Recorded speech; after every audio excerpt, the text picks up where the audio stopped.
What's up, everybody? For those of you that don't know me, I'm Coach Jack. So I'm the owner of CTG. Quick little backstory, because I see probably 10 faces that haven't talked to me personally before. CTG started, my father started the company, and then my father passed away in 2020. Did not plan on taking on CTG. Wasn't really my plan at all, but that kind of is what led me to this mental training stuff. I tried to start focusing on what really matters in kids, and parents at CTG know I try to focus on the values. What the kid's gonna be when they're done bouncing the basketball. And that's not to say we're not making you better at sports, but we're also trying to prepare you for things when your sport is done. In terms of kind of what CTG Mindset is, so it's a sports psychology and mental training company. It's not catered to just athletes. It can go for parents, college students, artists, music performers, whatever it is that you care about, all of this relates to it. And I'm gonna explain why with details, but our curriculum calls to three different types of people. You have one, adults, okay, so that's parents or college age kids, as I would put them in that category. Two, you have students, so middle school through high school students. And then the third category is young students, so anyone below 10 years old, below that middle school range, is what I would call younger students. I couldn't put the terminology all in at once, okay?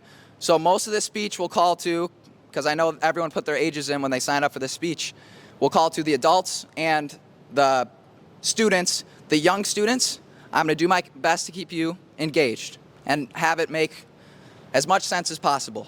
But I mainly too, I'm glad a lot of parents came here so they can understand kind of what this curriculum is, and then of course relay it to their kids and think, hey, can my kid benefit from this?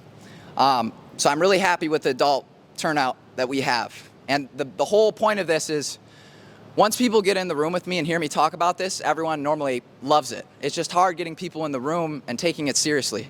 And so that's kind of, I'm here to sell you on how serious mental training is and how good it can be for you. Does that sound like a good plan? But CTG's mission, I kind of set up an illusion of a company.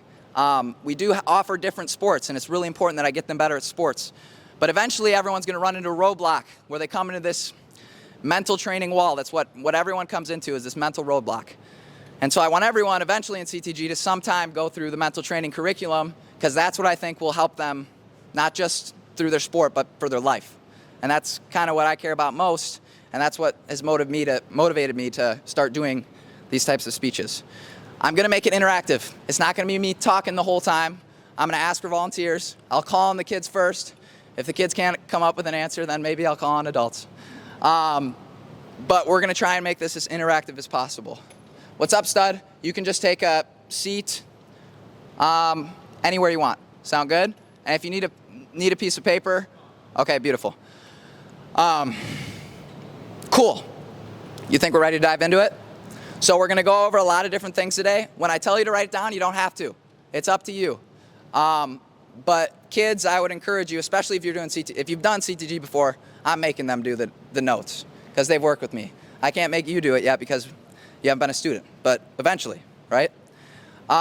So the first thing I want everyone to write down, especially kids, is mental training. Mental training. Hey, how we doing?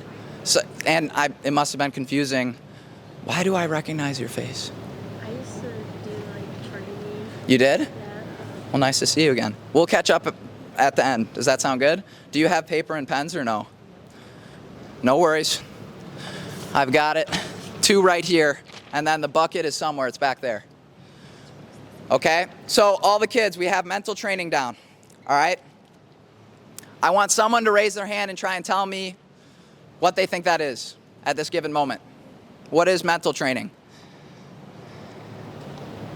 Any of you kids want to guess? Parents, do you want to guess? No guesses? Okay. So everyone write this down. Mental training is intentionally trying to change the mind. So you're trying to change the way you think. All right? It's just like in weightlifting, kids. All right? When you want to get stronger, what do you got to do?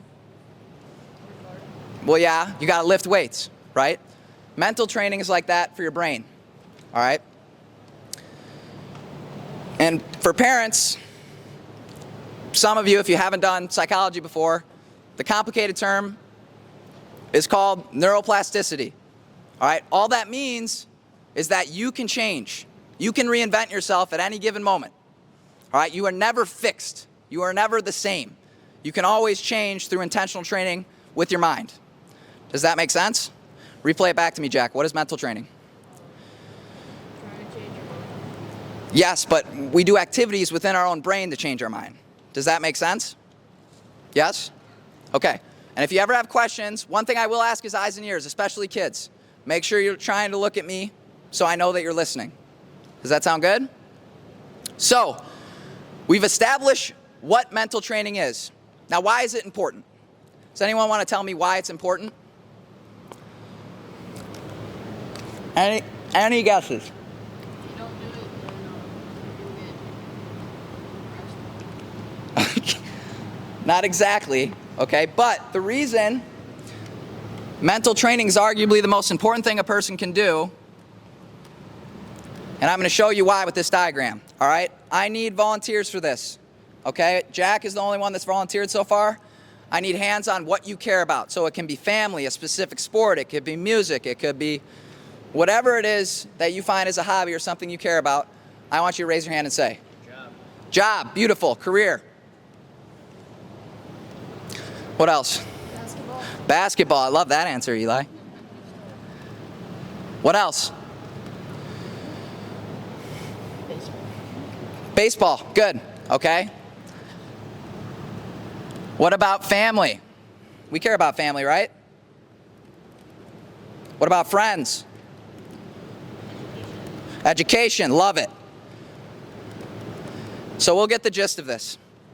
Older kids, I want you to write this diagram down right now. Okay, so in the middle is the mind. Outside of it, you can write whatever you care about. Okay? Once you have that diagram written, I need you to write this down, this phrase. You don't experience with anything without the mind. You do not experience anything in life without the mind. So what do you think right now is the most important thing we can do for our lives, for our sport, for whatever we care about? What do you think is the most important thing? Probably. Training your mind, right? Because there's nothing you can do or try and improve on in life that the mind isn't involved with.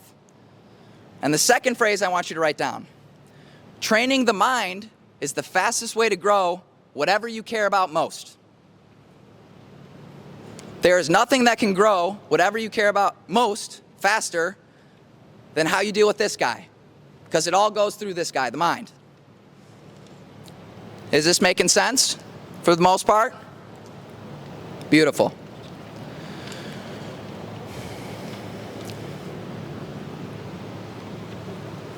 Now, a lot of these terms, kids, they might sound like they don't have anything to do with sports. I promise you it has everything to do with sports. So like I said, it doesn't matter what you're trying to improve upon, it has to go through here. Okay, so the same curriculum can reach an athlete, a non-athlete, a band student, okay? It's gonna go through the same process because we're all wired in similar ways. Yes, all of you are unique, okay, but how our brain is wired is very, very similar, and the core aspects, okay? Now, there's a word I'm gonna talk about a lot. All of you, when you hear this word, are gonna think of something different.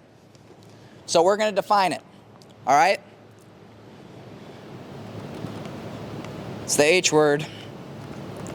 Happiness. Write that down, kids. Happiness.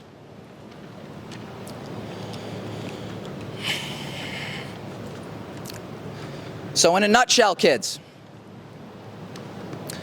what the mental training curriculum is getting you to do is to not get your happiness from external things. So in a sport, Jack, give me an example of being happy from something external. You made a cool play, or you made a nice basket, right? If our happiness is completely dependent on something external, can you control if a shot goes in? You cannot. Can you control if your friends like you? You cannot. Can you do things to improve the chances? But you can never fully control it. Does that make sense? So what mental training does is we learn to grow it from inside our brain and how we relate to things. Okay, and I need everyone to write this down. It's never the object that makes me unhappy. It is how I relate to the object. It's not the annoying person's fault that they're being annoying. It's the thoughts that you're having about that person. That's the problem. But why do you think it is so powerful, kids, if your happiness comes from how you think and the inside? Why do you think that's powerful, Luke?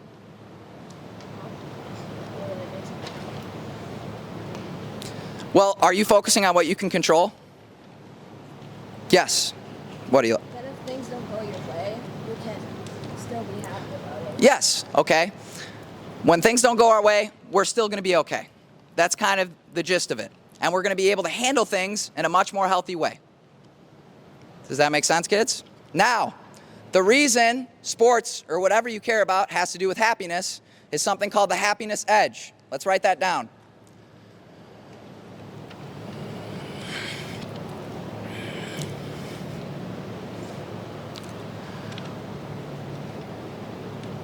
So majority of you are here right now because you're trying to improve something in your life. Half of you are probably sports, okay? I need you to write this equation down. Happiness before success. And bold it, circle it, square it, whatever you need to do. That's a very important phrase. What do most people think the equation is? Most people think success comes first, then happiness follows. Why is that a problem? Because then if it doesn't go your way, then you may not be as happy. Yes, okay, so there's a lot more things that could go wrong to hinder that happiness, but do you think you're going to focus on the right things if you're just focused on being successful? No. If you're just focused on how you do in your sport, Jack, you think your teammates are going to like you? Likely you're consumed with yourself. You're constantly thinking of yourself. How many people play on a court in basketball? 10, yes, 4 on your team. So you're 20% of your team on the court, right? If your thoughts are constantly consumed with just yourself, you think your team's going to be pretty good? They still might be good, but they could be way better if you started focusing on other people. Does that make sense?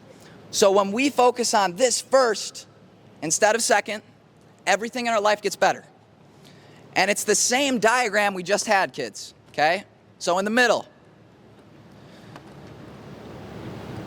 instead of the mind, we're going to write happiness. So, Jack, you really want to get better at your sport, right? Is there more things to life than just sports? Yes.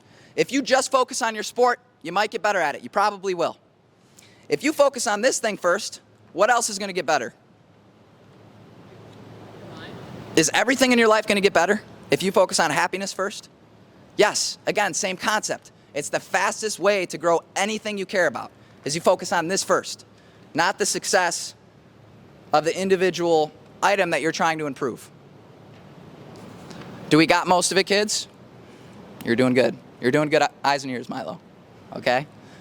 Beautiful. So what's the happiness edge? What comes before success? Happiness. You got to focus on that first, right? Success will always be a byproduct if you focus on the right things first. Cool. Now, the last thing, and then we'll stop talking about happiness, but why does it relate to your sport? Kids, are you going to be a better player? You're going to be a better person? People are going to want to be around you? Is your team going to be better? Yes, everything gets better when you focus on that first. Okay? Now, I want everyone to write this down. There's something called the happiness baseline.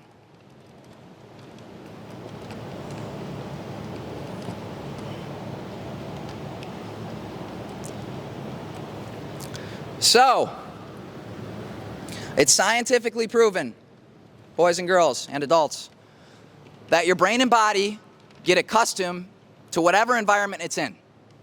It does not matter what happens in your environment. So good examples. Say I win the lottery. Is that going to be awesome? For a decent while, probably. Okay? So what happens is our cup gets full. It goes above this internal line of happiness. But say a year passes, what's going to happen? It's going to go down a little bit. Say another year passes, what's going to happen?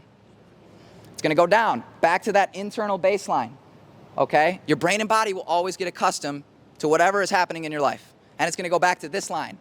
Same exact example, say something goes bad, okay? Say you have a season-ending injury. You're out for the year. That sucks, right? That's not fun. You're probably going to be down for a long time, but your brain and body is going to get accustomed to the environment. So what's going to happen? It's going to go back up to this baseline. Okay? So do you think we should focus on trying to fill the cup, which is what everyone does, or should we try and fill this line? Or raise the line, sorry. We want to raise the line. What do you think raises that line? Mental training. How you train your brain. Does that make sense? Everyone that's a kid should draw this little diagram for me. Just a cup with a line in it.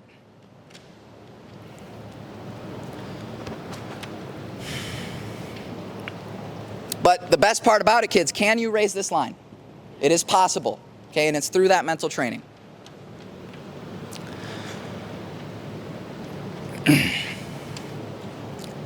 All right? The third reason we need to take mental training seriously, and I'm going to try and explain this analogy as best I can, kids. Fish can't see water. What do you think that means? That doesn't make much sense. Okay? So a fish has been swimming through water its whole life. Does it know it's swimming through water? Sure doesn't. What if I pull a fish out of water? Is its world and how it looks at everything going to completely change? It sure will. Say I put it back in the water, the same fish. Since it's been out of the water, is it going to swim way differently? Yeah, that's mental training. Once I start to teach you how to be aware of what goes on inside your head, it'll never be the same. Because you're going to notice how your brain doesn't like to shut up. It's constantly chattering. And that chatter we'll talk about is normally not good things. Okay? So what we're trying to do is have you see the water, see this crazy brain going on. And we're going to try and train it so we can have a healthier way of thinking. That helps us. Does that make sense? So write that down, fish don't see water. What does it mean, Eli? What does fish can't see water mean? That you can learn so how to Yeah. So say I teach you different techniques of how to train your mind, and you see how crazy your brain is sometimes. Is it going to be different for you? Forever, probably? Yes, you'll never relate to it the same way. Okay, but what that also means, parents, a lot of us don't realize how much we're struggling until we start to spend time with this. And that's when we start to improve. Cool? Awesome. Are we all on the same page? Is anybody completely lost? You two are good. I'll catch up with you after. Does that sound good? You kids, though, you getting the gist? Overall gist? Okay, cool. Now, the fifth. So the mission of what mental training is trying to do, so my personal mission is trying to make the mental health the #1 priority for everyone. Because like I was saying, it relates to everything in your life. It doesn't matter if it's sports, it doesn't matter if it's music, it doesn't matter if it's band. Okay? It's going to help everything. And you'll realize the happiest people care about who? Yes, their mind. Who else? Others. Right? The happier people care about others, everyone continues to help each other. Okay? It's obviously not going to happen in my lifetime, but if I can do something to try and get people to prioritize the mind more and how they relate to things, hopefully it'll create a lot of positive change. But it'll sure help you kids for basketball and baseball. Sound good? Cool. And the biggest thing that I want everyone to understand, parents especially, none of you ever blindly listen to me. Don't listen to something I say and say, wow, he's really right. Don't do that. Who's the only one that can find answers? Us. No one else can tell us the answers because you have to figure it out for yourself. Okay? And that's kind of how I set up this speech. Right now I've done a lot of talking. I have to explain the why. Because if you know the why, are you going to be more motivated to practice the how? Yes or no? What do you think? Yeah, it's like sports. You set an aim, a goal, right? Is that going to make you want to train harder in training? instead of just someone that doesn't really have a name. Does that make, you have to know the why to want to do the how. So that's why I'm doing this little spiel first before we start actually training stuff. Okay? Now, how it was created. Okay? This is mainly for the parents to understand. It was holistically assembled. So we're not trying to push away perspectives, and we're not trying to push on any perspectives on people. It's just building you a structure to try and find it for yourself, to test your own mind so you can figure out things. Does that make sense? I'm not telling you this is the way it is. I'm telling you this is how it works for most people, and you should try it. Okay? Therapy is awesome. I love therapy. Okay? One downside of therapy, there's not a lot of mental training outside of the session. Small, consistent practice every day is going to give you way better results than doing something once a week or twice a month. Okay? And I'm not saying therapy's bad, it's awesome. Okay? Now, Eastern philosophies, so on the other side of the world, kids, those people are very into meditation and mental training. The con with that is they push belief systems on people. Okay, so this is trying to be something that is just, you want to be better at your sport, you want to be a happier person, try this stuff and see if it works for you. Okay? And parents, that was kind of just a gist so you understand it, how it was created. And now I haven't even talked about why I know all this stuff, okay? I'm a psychology major. I have one more year left to get my bachelor's degree, but as parents know, you have the most time in your life in college. You'll never have more time as a person. And I've spent most of that time reading. I've read over 300 books with the mind, happiness, all that stuff. So that's where I've learned most of it, and of course from the school system. Now, what we're going to talk about is the curriculum, okay?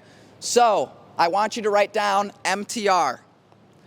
So all that stands for, kids, is Mental Training Revolution, and that's also the name of our podcast. Again, it just goes with prioritizing the mind. So, kids, we're going to draw a diagram together. You're going to be drawing 5 circles. Start with a big circle, then a smaller circle inside that circle, smaller, smaller, smaller. So you should have 5 circles.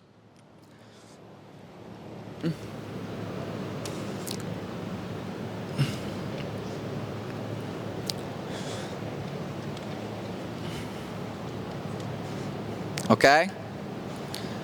Now, so how it was created. I first tried to figure out why we cause ourselves to struggle mentally. Okay? I want everyone to write this down. This is the first thing. You cause it. Like I said earlier, nobody else causes it. You cause it. It's not the person's fault that is bugging you or annoying you. It's you and how you relate to that. You cause the struggle. You do. Nobody else. That's the first thing. And the reason we cause it for ourselves, kids, is a very big word. But my younger kids and Ollie, who's in what, 4th grade? 5th, okay. 5th grade, he was able to understand this concept. Okay, I need you to write this word down. It's an illusion. I-L-L-U-S-I-O-N. Do any of you kids want to take a stab at what that means?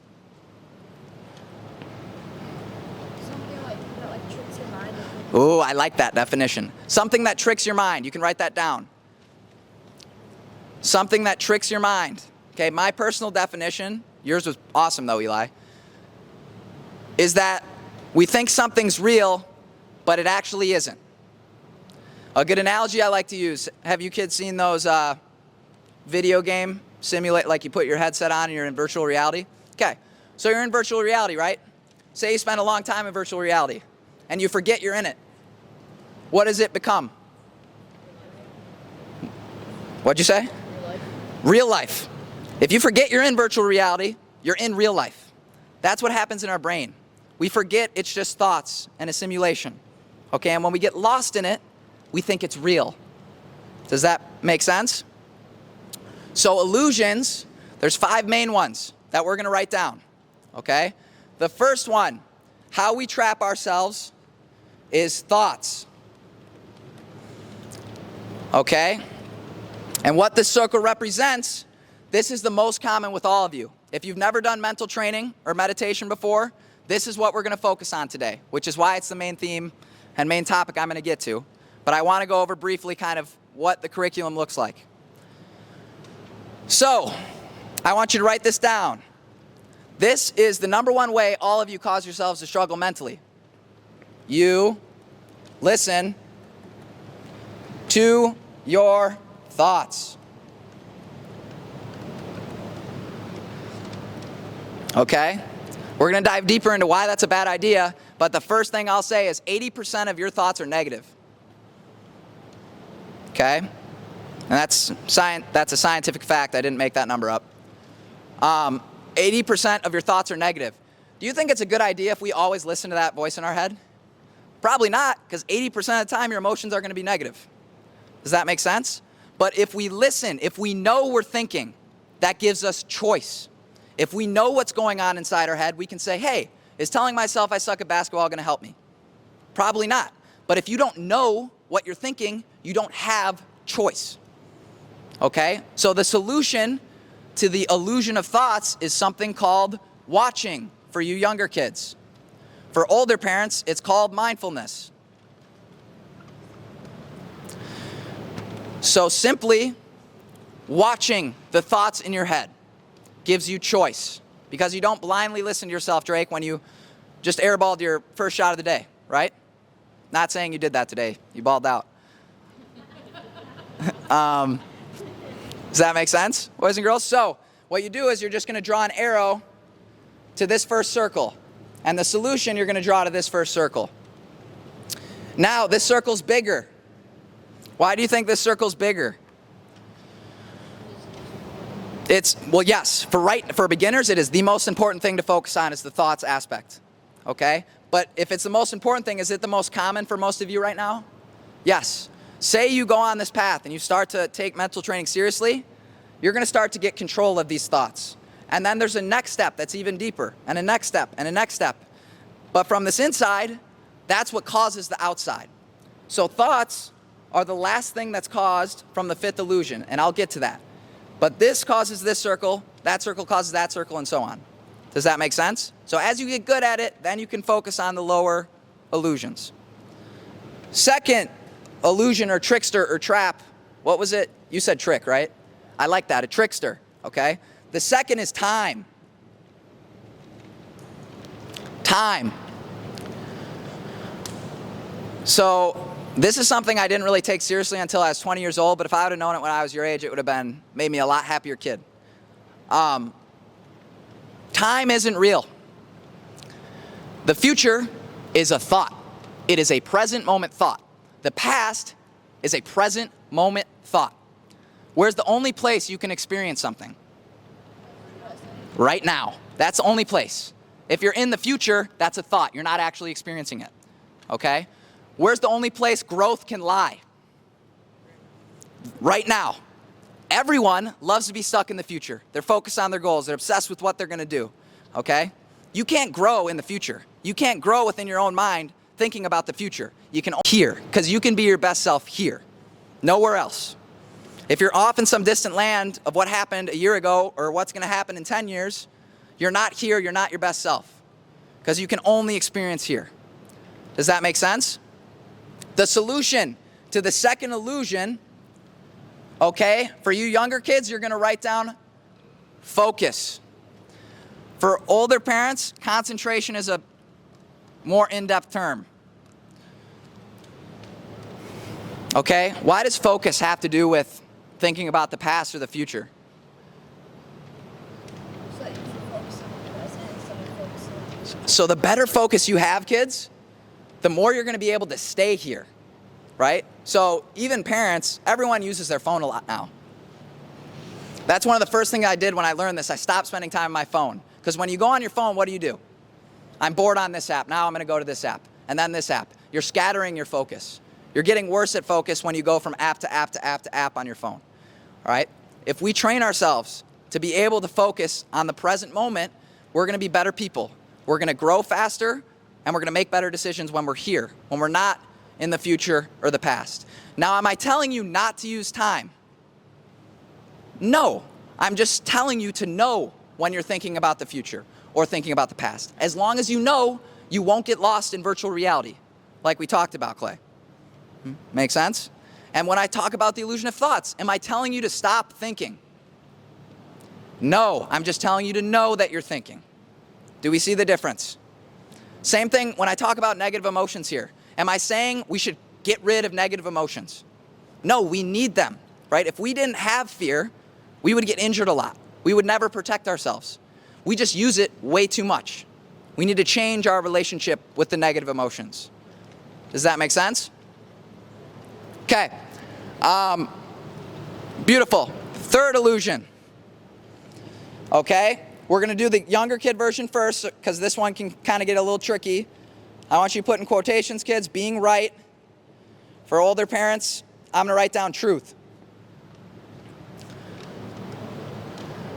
So, this is where stuff gets really interesting. How do you grow? Oh, you listen to some of my videos? Good job, Eli. Okay.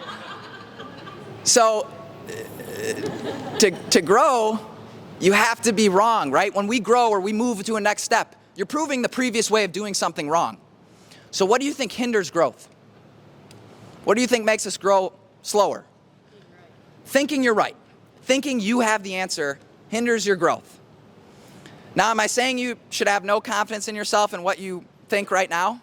No, you just have to be open. Open to learning to people, open to new experiences, open that you could be wrong right now. You're going to grow a lot faster. A good analogy, kids, for this being right or truth. Write this down. Truth is the North Star. Okay. Can we get to the North Star, kids? Can you be on the North Star right now? No. Can you walk towards the North Star, though? You sure can. So am I saying there's no right and wrong? No. I'm saying you can get closer to North Star, but you're never going to be fully there unless you're perfect. None of us in this room are perfect. And I also still don't know the answers. I'm still learning myself. Okay? But why does that illusion have to do with sports and everything you care about?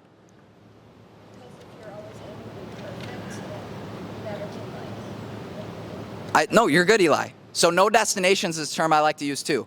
No destinations in life. Kids, this is going to be fun. I wish I would have known this when I was a kid. Your parents don't have it all figured out.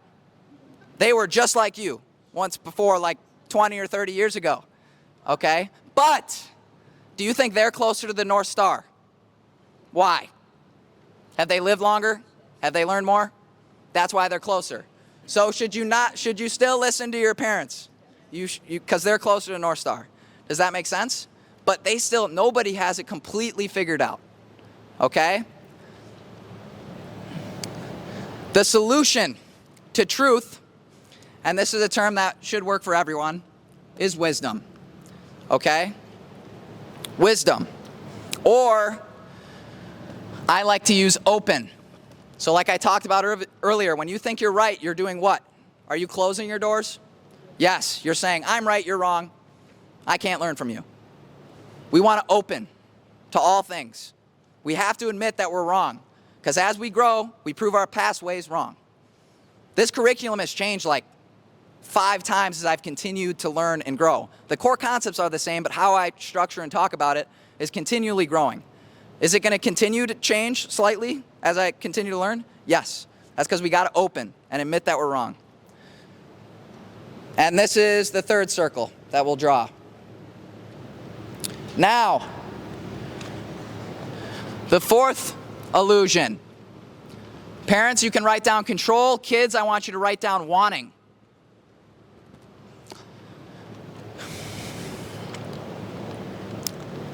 So my favorite example to use for this illusion of control is basketball.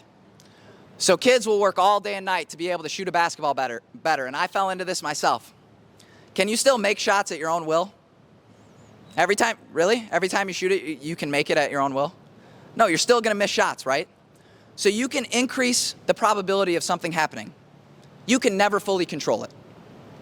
You can never control it fully. Why is that a trap, thinking you have control over something?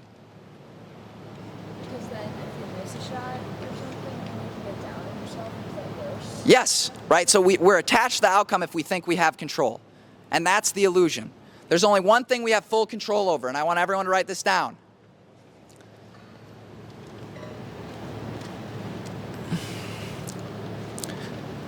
The only controllable in life is a response. R-E-S-P-O-N-S-E. What's the difference between a reaction and a response? You want to guess, Eli?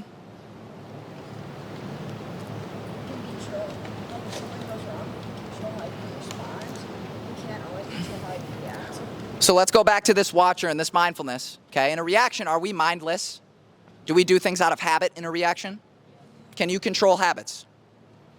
No. Can you work on changing them? But do you have full control over them? See how it can be a trap if you think you have control of your habits? Okay? And so, where ultimate power lies, something happens to us in our life, there's either a reaction or response. Okay? You can continue to get mad at your sister for something, Eli, that I don't know how you could be mad at Carmen. But you could be mad at her for something, right?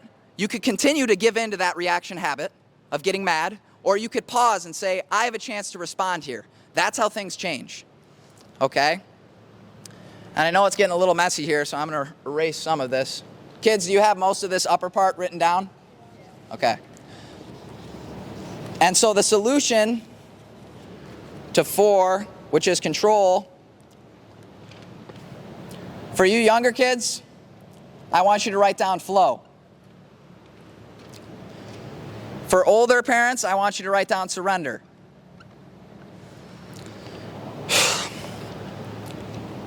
So, what did I just tell you is the only thing you can fully control? So what are you going to focus on? Your response. You're going to put forth your best self as much as you can. If you increase your concentration, you can be here more, so you can be a better person. Okay, but if you put forth your best effort, is there anything to regret? Should you feel bad if it doesn't go the way you wanted it to? No, you did what you could. Don't hold on to that. That's that control, trying to hold on to something you can't. Okay? What flow means, kids, a great analogy for surrender is a river. Okay? Life is a river. Okay? It's constantly moving in this direction. When things don't go our way, where are we moving? Backwards. If we're trying to swim backwards against the current, what's happening? Are you moving anywhere? No, you're stuck. Okay? That's why we need to learn to flow, to move with life, not against it. The more we run away from evil, the more evil grows stronger. Write that down. The more we run away from evil, the stronger evil grows. So what's an example of evil with our emotions? You miss a shot, Jack. Getting mad or upset, right? Are you going to play better if you're mad or upset? Probably not. Okay? That's going to make our situation worse. Now, am I telling you you can't get mad? No. We just have to do what? No. We can't control our emotions. What'd you say? We have to know. As long as we know what's going on inside us, we will make better decisions, because knowing gives us what? Choice. Beautiful. If you get mad out of habit and you react, are you mindless? Are you going to be your best self when you don't know what's going on? No, because when you're mad, do you have negative thoughts? And if you're mindless, are you listening to those? Yeah, so that's going to feed that emotion. Make sense? Last illusion, and I know we're going through these fast. The last illusion is, for you younger kids, I want you to write thinking of yourself. For older parents, you can write down the ego. Okay. Why do you think focusing more on yourself causes you more struggle?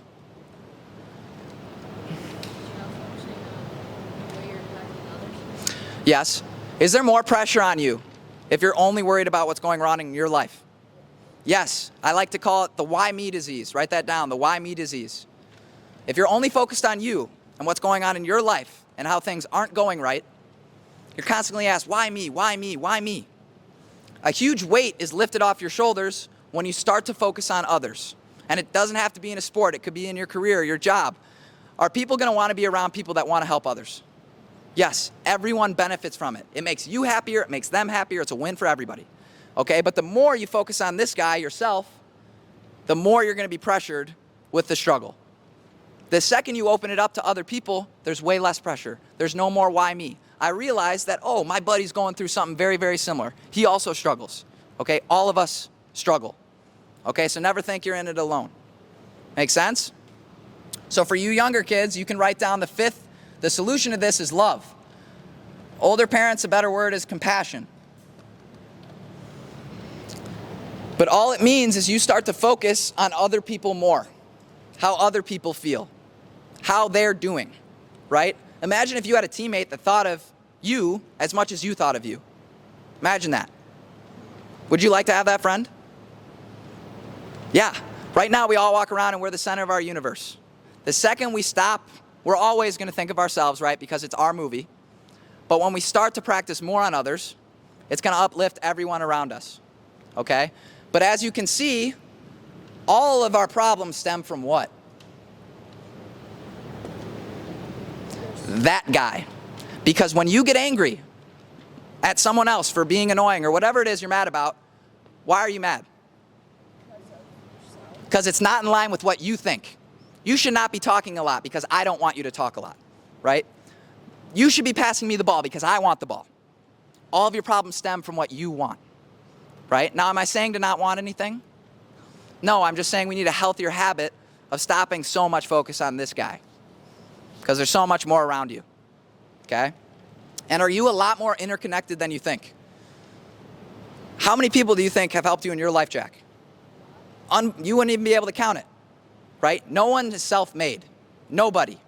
Some parents have told me that before, and I'm like, I got like 20 people doing stuff for me every day. No one is self-made. It doesn't matter what they're doing. Everything is connected to other people. That's why it's very foolish to focus on us the entire time. Okay, that was a lot. Did we get the gist of kind of the illusions and the solutions? Are we adding anything to our mental ability? Are we adding anything? Or are we more so breaking down? A good analogy I like to use, kids, and I want you to write this down. Our brain right now is a dirty mirror. In a dirty mirror, is it hard to see yourself clearly? What the solutions do, they polish off that mirror so you can see clearly and make better decisions. Focus on being your best self now. Focus on other people. You're going to make those decisions when this is clear. Does that make sense, kids? Beautiful. Let me erase this quick. So, we're going to do a little activity because I know I've been talking a lot. I need 3 volunteers. Eli. Ollie. Who else? Jack, you're up. Okay. Jack, I need you right here. Ollie, you're right here. Eli, you're right here. Okay. You kids, you'll get notes from your parents or your buddies. You're going to go here first. Okay, and now scoot up. Beautiful. Beautiful. Okay. So, I want you to write this down. Complicated word. Dimensions of the mind. For Marvel fans, what's a dimension? You kids have watched Marvel, right? Yeah, different universe. Different universe. Okay, so for dimensions of the mind, it's different people within our brain. Okay? Eli is going to be person 1. Holly's going to be person 2. Jack's going to be person 3. All right? Person 1, write this down, is what I like to call the dictator. Person 1 is the dictator. What does the dictator have a lot of control of, Eli? Or I just said it. Dictator has a lot of control. All right? So he's the one trying to control everything. All right?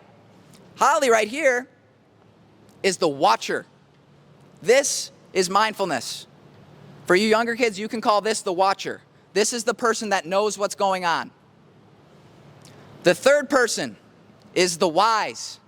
The wise is someone who's going to make wise and smart decisions. Now, can we have person 3 if we don't have person 2? Luke, do you think we can have this person if we don't have person 2? No. I want you two to take a quick seat right there. You're going to come right back up. This is how all of you live your lives right now. if you haven't done mental training before. You listen to this dictator all day long. No matter what your brain says, you are listening to it. Okay? Unless you add the watcher. Okay? And the watcher allows us to have decisions. And I'm going to have you sit down because I'm going to do something with Holly. Okay? But without the watcher, the wise can't make good decisions. Does that make sense? So, actually, I'm going to have you come up one more time. Sorry.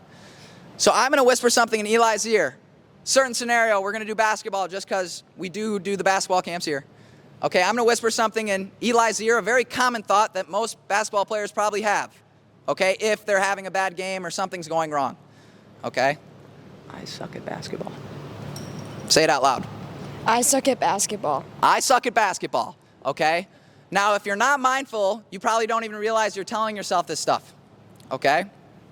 But if we add the watcher, Holly, who's looking out for the wise, the dictator, all right, you can now do what? Do you think it's wise for you to tell yourself you suck? Because do you want to play better? Yeah.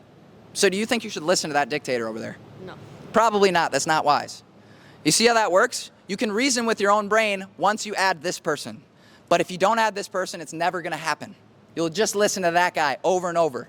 And that guy, thoughts are 80% negative. 80% of your thoughts. So if you don't have this person right here, Holly, give me some high five, you're going to be negative a lot of your life, and you're going to struggle a lot, okay? You're going to take a seat. You're going to stay. You're going to stay. Now, I want you to write this down. Listening energizes. Listening energizes. So, say, Holly, I'm going to have you take a quick seat, and I'll have you come back up. Say, Eli's having another bad game, and he's having a lot of thoughts that are not very positive, all right? And there's no watcher right now. Is there going to be a lot of energy behind those thoughts? Is it going to cause a lot of energy and emotion? Yes. Now, when you start to practice mindfulness or watching, is this going to zap the energy a little bit from this thought? Yes. When you are beginning, you'll be able to zap thoughts a little amount of the time. But as you grow and you continue to watch more, your concentration gets better. You'll be able to get farther and farther from this thought. The farther distance there is, the less energy the thought has. So the closer this mindfulness person is, the more energy. So you still might give into it because you haven't practiced a lot. The stronger this gets, though, the less energy there is. So you're the kryptonite to the negative Nelly. Do we see how that works? So if we practice mindfulness for a long period of time, we're going to be way over here. Now for kids, this might be a hard subject to talk about, but subjective means your choices are swayed by your own views. Objective means you're taking the best opinion you can without yourself involved, okay? So if the farther I am away from here, I'm going to be able to make a very wise decision because I'm not being emotional with my decision. Does that make sense? So as we grow with this watcher, what do we want to do with this person? We want to build more what? Distance. So as you start, once I start to teach you how to be mindful, your louds are going to be screaming. They're going to be so loud because you've never sat down and listened to your thoughts before. But as you start and continue to practice, they're going to get quieter and quieter and quieter. And if they're more quiet with less energy, are you going to be able to perform at a better level? To be a better person? Yes. Round of applause for Jack, Eli, and Holly, please. Thank you. So, I just got done explaining kind of what mindfulness does and what the watcher does for us with inside our brain. All right? How and why we should do this, we're going to go a little deeper. So the first thing I said about thoughts is we're wired to be what? Oh, don't fall on me. We're wired to be what? Beautiful. 80% of our thoughts are negative. Write that down, kids. 80% of my thoughts are negative, generally, for the average person. So again, do you think it's a good idea, Jack, to listen to that person all the time? Probably not wise. So what person should we add? What did we call them? The watcher, the observer, the knower. Okay, there's a lot of different terms you can call it, but as long as you understand what it is, that's what matters. Okay? The second thing, write this down. This is super big. Thoughts aren't real. Write that down. Thoughts aren't real. If I told all of you right now to sit down, close your eyes, and think of your mom, is that really her? No, it's a thought of your mom, okay? But does that mean that thoughts can't cause something real? Thoughts can cause something very real. So I'm not saying what you're feeling isn't real. I'm not saying that. I'm saying what it's being caused by is just a thought. It's just another simulation in your brain. That's not real. That is not reality. Does that make sense? Okay. And so do you think it's smart to blindly listen to something that isn't real, that isn't actually happening? Is that wise? No. Okay. Third, this is huge. You can't control your thoughts. You cannot control your thoughts. If I told everyone to think of something green, we'd have 35 different thoughts of green, okay? So should we ever beat ourselves up for thoughts that we're having? No, you can't control those, okay? Is it about stopping negative thoughts? Is that what it's about? No, it's about what? Noticing you have them, but not. That's perfect. Just as long as you know you're having them. That's what matters. Because as you build that practice, will you be able to make better decisions? Yes, because it gives you what? Starts with a C. Choice. Choice. Choice. It gives you a choice then. But if the watcher's not there, there is no choice. Okay, and you do have a dictator, someone who controls everything. The fourth, this is very important. This doesn't happen every time, but it happens most of the time. Thoughts cause emotions. Thoughts cause emotions. Now, not every time, but seriously, almost every time, it's the thought. So when we get mad at someone, Clay, did the emotion come first probably, or do you think it was probably a thought about that person that caused the emotion? The thought is likely what caused it. And the more we add that mindfulness person, are we going to be very emotionally reactive?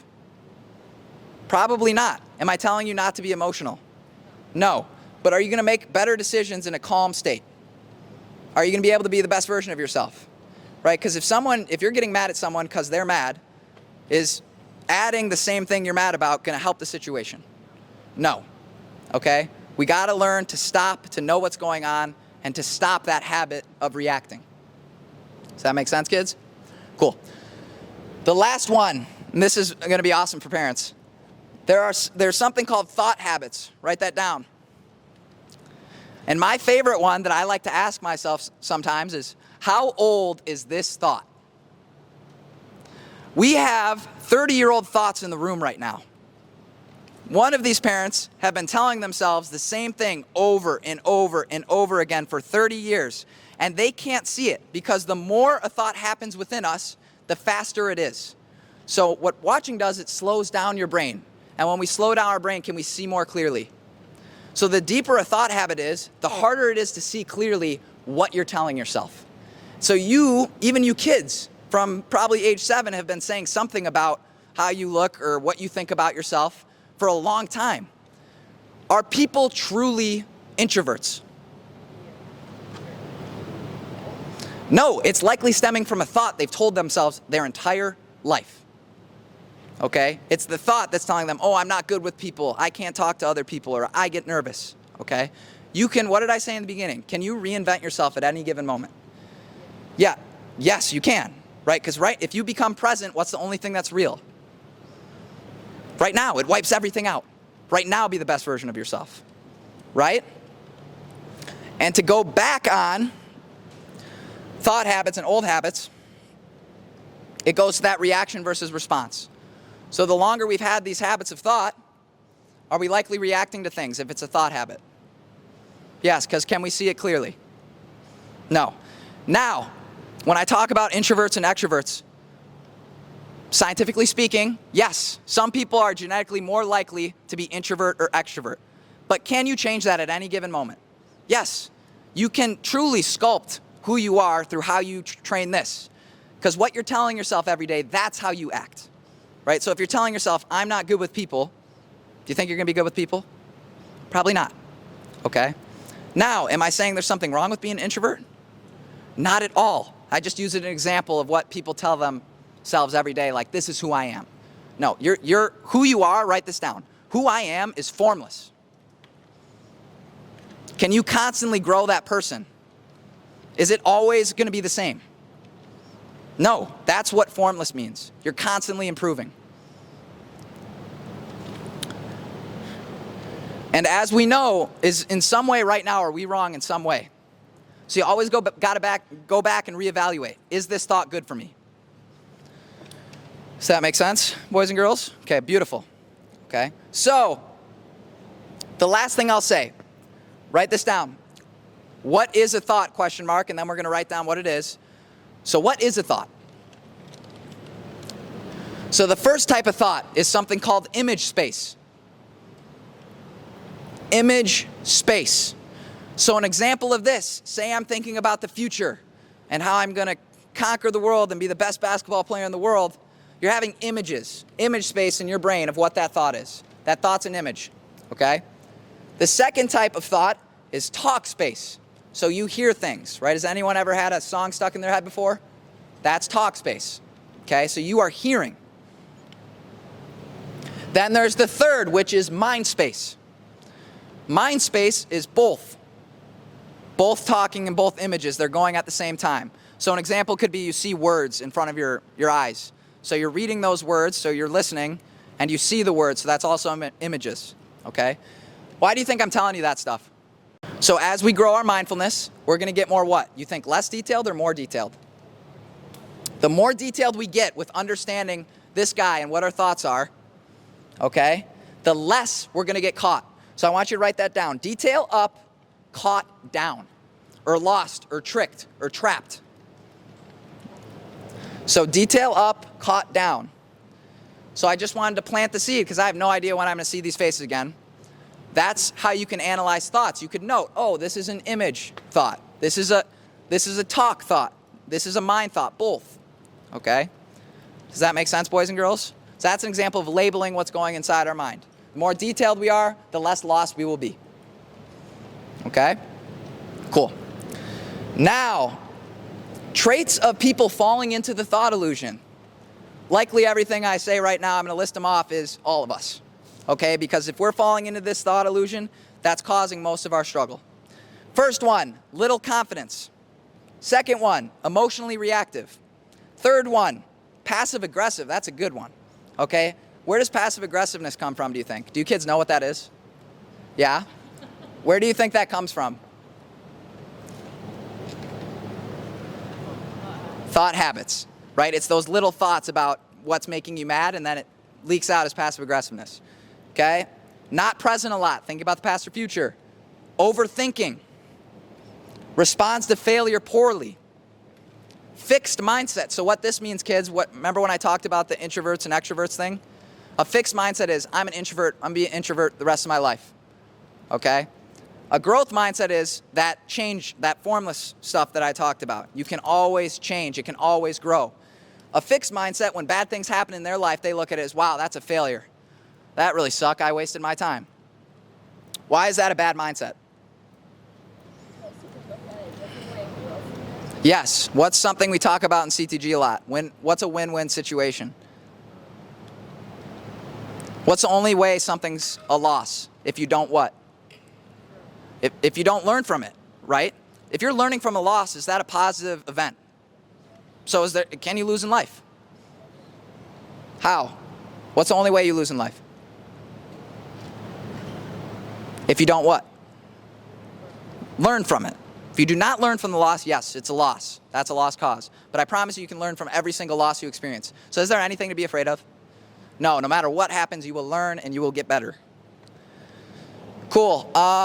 Stressed or rushed often. Parents, that's one I've ran into and had to figure and work my way through. Rushing is not a good thing. Why? If we're rushed, where are we? Are we not here if we're rushed? Yeah, we're in the future, right? We're trying to get things done. Never make the present moment a means to an end. Never, ever try and wish time away. We have limited time. Thinking of others, right? Likely if we're falling into our thoughts, what do a lot of our thoughts stem from? What's the middle of the circle? Ego, us, right? We think about us. Can't be alone with thoughts. This is one I hear from a lot of people that have never tried to meditate. They can't be alone with their thoughts. Is that a big problem?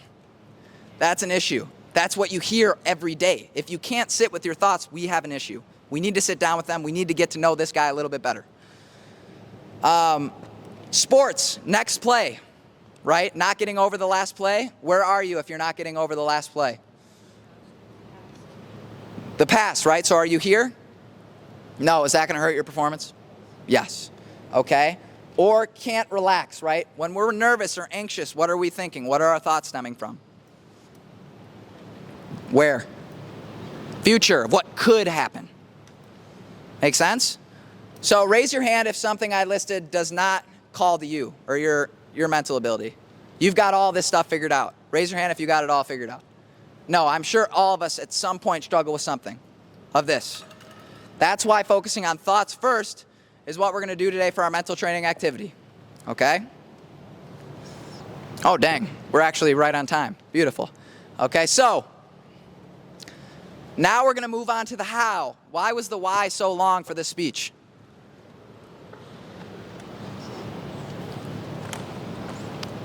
One of you kids, you got it.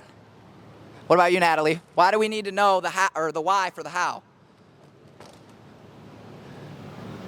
Are you going to be motivated to do the how if you don't understand why you should do it? No. That's why you have to understand why you should do it. Then you're going to be like, wow, this can really help me. I should do it.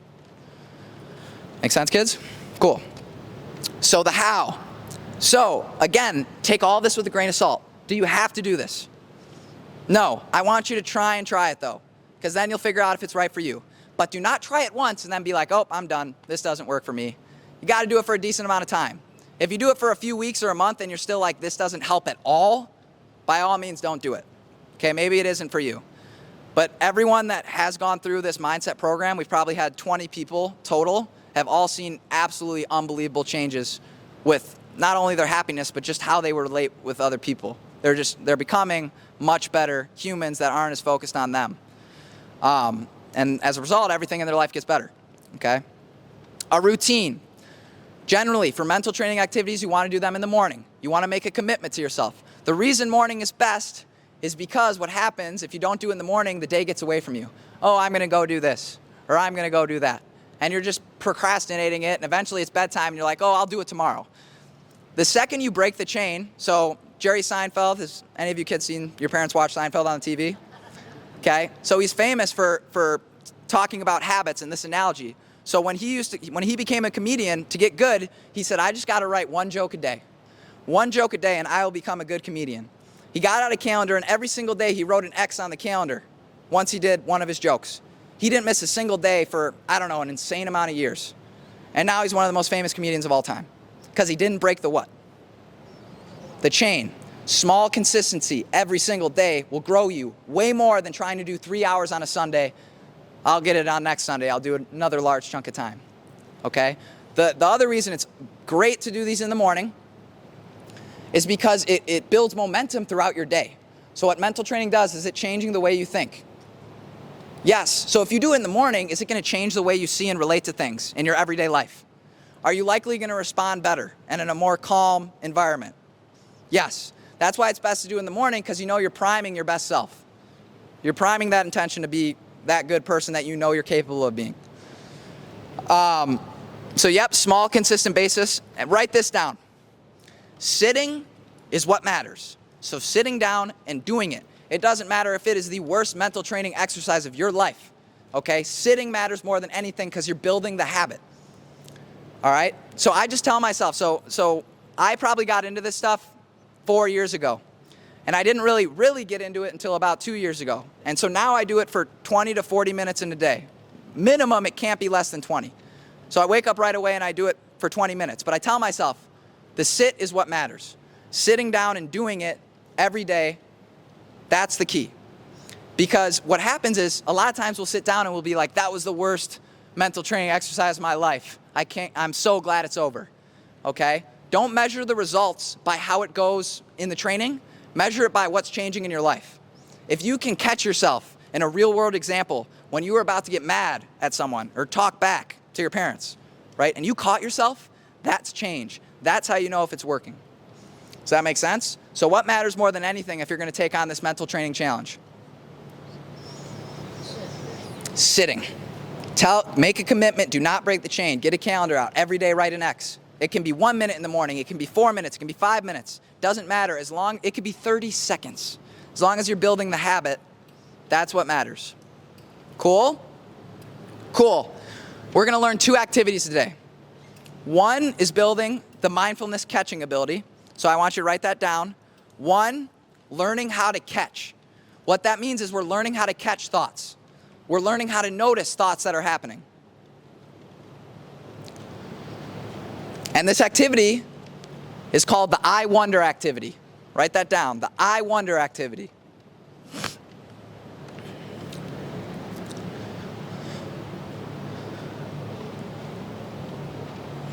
Okay, so all that's going to happen, and I forgot to talk about this. So whenever you're doing your mental training activities, as a beginner, you definitely want a quiet space because you haven't handled your thoughts like this before. You've never sat down and really done nothing but look at your thoughts. You've never done it before. So you're going to want to start with quiet. Eventually, you want to do it where you're able to do it at any given moment. I'm trying to mentally train myself in all phases of the day, but you're not going to get there yet, okay? So what the I wonder thought activity is, we're going to use Jack as an example here. So say he's getting ready to do his activity. What you want to do, the most important thing, is that there's no backrest. If there is a backrest, I guarantee you if you do it for 5 minutes, most of you will fall asleep, okay? So all you're trying to do, Jack, this is perfect. As long as you get into a comfortable position, that's step 1. So let's write that down. Step 1 is get comfortable. When we get comfortable, does that mean we should have a backrest?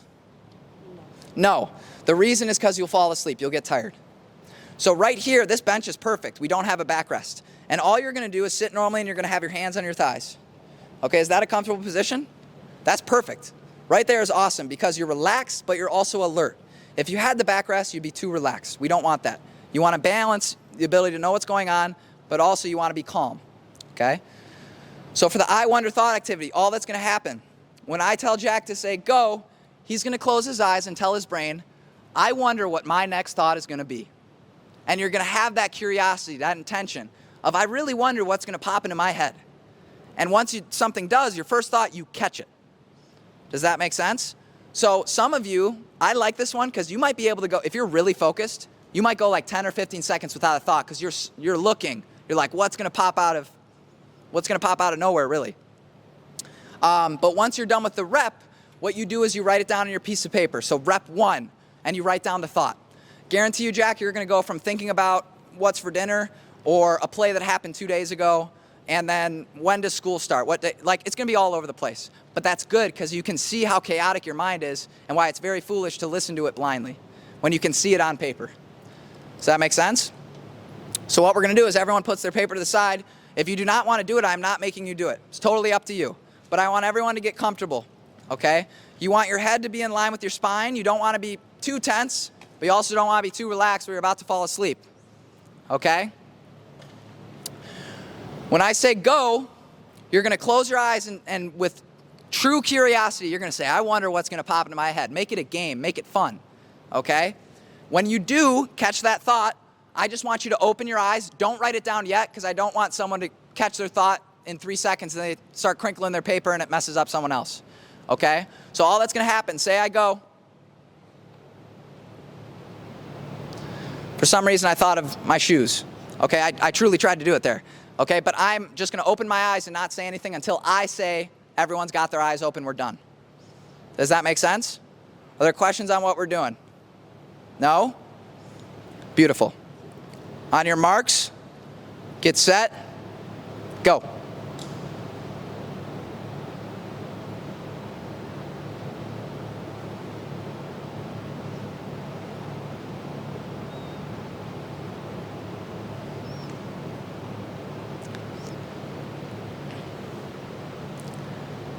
Time. Okay, a few of you had your eyes closed still. That's awesome.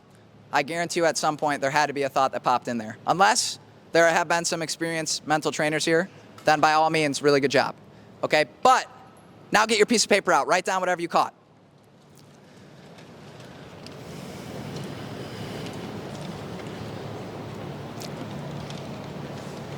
Does anyone want to share a fun example? I did this with a football team one time, and this kid shouted out he was thinking of eating Subway, and everyone thought that was really funny for some reason. But it can be anything, and if you don't have to share if you don't want to. Do you have something you're comfortable sharing? Yeah, I thought of the fan. Okay, thought of the fan, and I figured that would be a lot of other thoughts for people. That's totally okay. Any others that wasn't the fan? Was it most people, was it the fan? What was yours? Cross country, so you're thinking of cross country. What I'm gonna do after this. So all those are great. As long as we're labeling, do we know in some form what's going on inside our head? What does that give us? It starts with that C. Choice. So we don't have to blindly listen to the dictator anymore. Make sense? Beginner's guide, I would start with 10 reps. For you younger kids, you kids are old enough. If you're really young, you could do 1, 2, 3, whatever you want if you're comfortable with starting it. Okay? But you kids, I wouldn't start anywhere under 10. And then as you grow and you get good at it, I would raise the reps. Because in reality, you're probably repping it out for 3 to 5 seconds, correct? So 10 of them is going to last you like 2 to 3 minutes. Okay, 5 minutes of a day is 1 divided by 1,440. Can you give me 5 minutes a day? Yeah? Because I promise you, if you do 5 minutes every morning, you will be crazy good at knowing what goes on inside your head. The second one we're going to learn today, and this is the last one, okay, is counting breaths. All right? We talked about focus and concentration a little bit. Write this down. Focus is the battery pack to my mindfulness, or the watcher for you younger kids. Focus is the battery pack to my mindfulness. So say you get the I wonder thought down. You're getting really good at catching your thoughts. But say your focus is still lacking. How is that going to cause us problems? Are you going to be able to hold that knowing for long periods of time? No. That's why you need to do both at the same time. You want to try and practice both at once. Now, I'm not saying to do these 2 mental trainings exercises on the same day. I want you to experiment with both. Figure out which one you like the best. But the reason I'm teaching you this is so you can now hold that knowing for longer. Okay? Because if you just practice catching, you can't hold that knowing for long periods of time. So what counted breathing is, it doesn't matter what part of the breath you focus on. You could focus on the tip of your nose. You could focus on your chest, the back of your throat, your belly. Doesn't matter. Pick what's comfortable for you. Okay? And what you're doing is you're just trying to focus on what the breath feels like. And after the exhale, so say I inhale, I'm focused on how it feels. Exhale, focus on how it feels. I'm just going to quietly say 1. Then you do it again. After the exhale, you quietly say 2. Why is counting a beautiful beginner's guide to mental training? Yes? Is it going to be really easy to see if you get lost? Yeah, because you lost count. Or if you get to 3 and you're like, did I just say 2 last time? Right? That's what you're going to be doing. And if you don't know, you were lost. You weren't focused. So counting is beautiful starter because it's easy to see if you lost count. What I want you to do is try and get to 7. If you get to 7, you go back to 1. Likely when you first start, your concentration is going to be peaked. You're super interested. You're super excited to do this. So you might get 7 all in a row without losing count. But if you do a 5-minute session, you're going to lose that 7 a lot. Okay? And that's good. Is it about pushing away thoughts? Is that what meditation's about? That's why everyone thinks it's not for them. They think, I can't get my mind to shut up. That's not what it's about. It's about knowing your mind can't shut up. It's about knowing what it is saying. It's not about stopping the thoughts. That is not what meditation's about. It's simply that you know what's going on. Because again, I've said it a lot, knowing gives you choice. Make better decisions. So what we're going to do is the same setup. This time we're just going to go for 1 minute. Does that sound good? So you're going to go for 1 minute. You're going to do your best to get to 7. If you don't get to 7, are you going to beat yourself up? No, because every time you don't get to 7, you're getting closer with holding it longer. Okay? We're just going to go for 1 minute. Again, you don't have to do it. It's up to you. But if you are going to do it, you want to close your eyes. Now, anytime you do a breathing type of mental training exercises, before you start, I want you to take 3 really deep and slow breaths, as high as you can and as low as you can. The reason this is great to start your routine is because the more your body slows down, the more what's going to slow down? Yes. Slow the body down, slow the thoughts down. So that really, really slow breath, 3 times to start, is going to slow that brain down a little bit. Instead of just diving right into it and your brain's, thinking about work yesterday, what do I got to cook for dinner for the kids, something like that. So I like to start with 3 really deep, slow, long breaths and out. But then after that, just breathe normally. Don't try and change your breathing. If you're judging it, notice you're judging it. Man, I'm breathing really fast right now. Just know you're doing that. Don't try and change it. Make sense? Do we all understand what we're going to do? We're going to go for 1 minute, and then we're almost there, kids, I promise. On your marks, get set, go.